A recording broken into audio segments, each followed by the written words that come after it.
When these sailors and Marines left the U.S. to serve their country, no one imagined many would come home to this.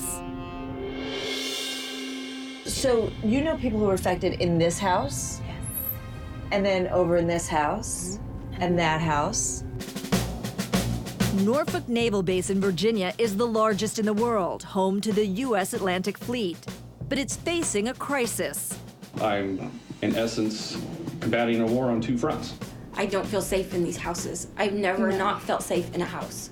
A crisis that has turned dozens of military families, their children and pets into virtual refugees, holed up in cramped hotel rooms for weeks at a time. They call this hotel wing the mold wing. She was hospitalized. Displaced families who tell us they or their kids are sick after living in rotting homes and being exposed in some cases to unhealthy levels of mold. Roughly how many times have you either been to a doctor or been to the emergency room because of your illnesses or the illnesses of your kids? If you had to guess, half a dozen times? 50. Yeah. 50? Yeah. They told me it was stress. They told me it was stress and a panic attack until they found the lesions on my brain. I lost all mobility on my left side in October. They thought I was having a stroke. Although a direct link is hard to prove, symptoms described by these young women are consistent with possible effects of mold exposure, according to the Centers for Disease Control and the World Health Organization. Military wives who were getting sicker and sicker say their living conditions were ignored or covered up by a private management company. Lincoln Military Housing, or LMH, is a subsidiary of one of the largest property management firms in America. After Congress privatized military family housing, Lincoln partnered with the Navy in 2005, taking control of renovating old homes and building new ones in the Norfolk area in exchange for guaranteed rent. The Navy was thrilled.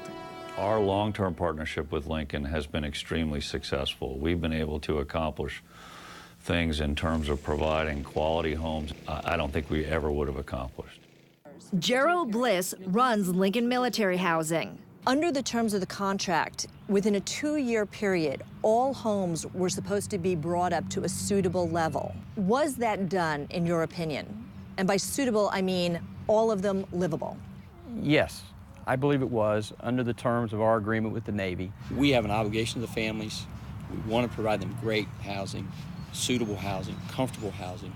They tried to blame our mold on our dogs. Yet military spouses we spoke with tell a very different story. The second story was sinking into the first. My house is like a moat. It lives in a puddle of water. A story of decaying homes and well-meaning but incompetent maintenance people. Right here is my home. Shelley Federico moved into Lincoln Military Housing October 2010. When she moved out a year later, she had filed more than 24 complaints with Lincoln Maintenance related to water damage and penetration. They would send someone out and they would say, "Oh, Miss Federico, no problems.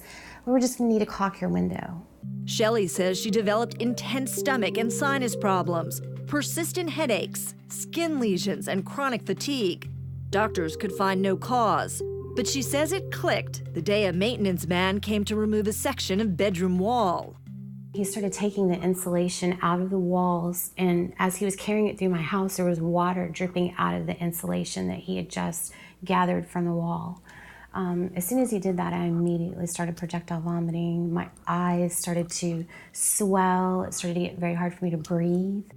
When Shelley demanded a mold test, Lincoln instead explained the company had decided to move Shelley and her family to a new home. When I asked Lincoln Military Housing, they told me that there was no need for a test. She says Lincoln refused to consider mold as a possibility. Who had it done independently?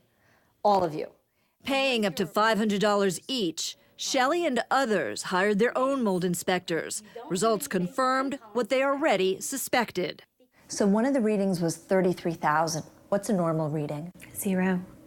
I was actually told by a remediator, "You're very lucky that you found it when you did. If you would have continued to live this way this whole time, not knowing, you would probably be dead."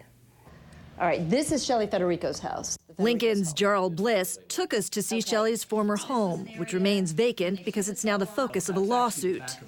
There's a smell in this house, and I understand whether it's just general must, but there's a distinct Yeah, it's Just heaviness in this house. No, you don't smell it? Well, I do a bit, but We asked about the high levels of mold spores in Shelley's test. there's been 3 other reports that have been completed And what did they tell you about this house? that they had low levels.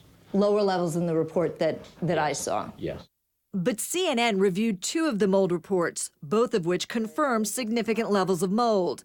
Lincoln could not share the results of its own independent test because it's being sued by military families. Lincoln knew it was inheriting hundreds of older, poorly built homes. And while Bliss denies a systemic mold problem, he admits maintenance fell short. I understand why some of the families are frustrated in this issue. I'd be frustrated too with some of the things that went on. We've made mistakes, and we're working through those mistakes. But that's not good enough for the families. Lincoln is now fighting a lawsuit by Shelley and others that claims the company's failure to properly maintain their homes caused them serious health problems. You know, we're sending our men and women to go fight for this country. We don't ask for a mansion on the hill. We just ask for a safe place to lay our head at night that's not going to make us sick and it's not going to make our families sick. That's all we ask. When we come back, Was Lincoln trying to save costs, to cut corners? 100% yes.